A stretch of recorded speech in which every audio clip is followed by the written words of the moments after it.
2 giorni di sopralluoghi sulla costa veneta per i tecnici della società Royal Asconing, giunti sul litorale per illustrare insieme ai tecnici del Genio Civile della regione le problematiche delle nostre spiagge. È una visita ricambiata perché è da un paio di anni che il lavoro di conoscenza reciproca prosegue. Il Veneto ha voluto testare il lavoro di protezione delle coste svolto in Olanda, raccogliendo nel frattempo i dati necessari per poter adattare un progetto di protezione alle effettive esigenze del territorio. Questo è il secondo sopralluogo, quindi è stato conferito l'incarico. Ora faremo una riunione anche con l'università nel pomeriggio e tutti gli addetti ai lavori per vederci poi realizzato, spero entro un paio di mesi, la prima bozza di progetto, affinché io possa finalmente presentare o iniziare a presentare questo auspicato progetto pilota per risolvere il problema a medio e lungo termine dell'erosione della costa, perché lo sappiamo che non si può trovare una soluzione definitiva a causa dei cambiamenti climatici. L'Europa sarà fondamentale nella prosecuzione della progettualità che potrebbe avviarsi già entro la prossima primavera avanzata.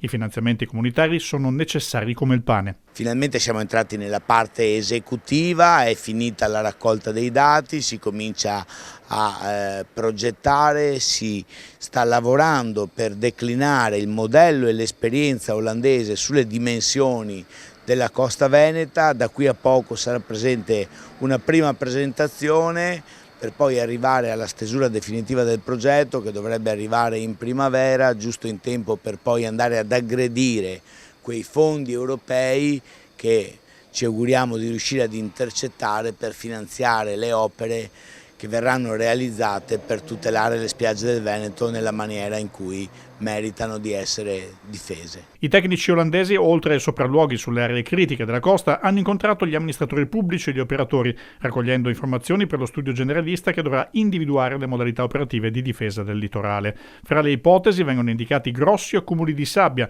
dai quali attingere in caso di necessità, ma pure il ripristino delle dune naturali, una barriera utile a prevenire le inondazioni sul lungo periodo. Per noi è l'oro o il petrolio, a seconda di come ognuno vuole definirlo, che deve essere assolutamente salvaguardato, e in un momento come questo di cambiamenti climatici, dove l'innalzamento dei mari rischia di compromettere in futuro, ma qui stiamo parlando di un futuro non del prossimo anno ma fra 10-20 anni, questa economia, l'approccio deve essere di un grande progetto come quello che stiamo iniziando a costruire e che vede interventi in tutto l'arenile del Veneto, da Bibbione a Eraclea, a Jesolo, a Sottomarina, quelli che attualmente sono i litorali con maggiori difficoltà.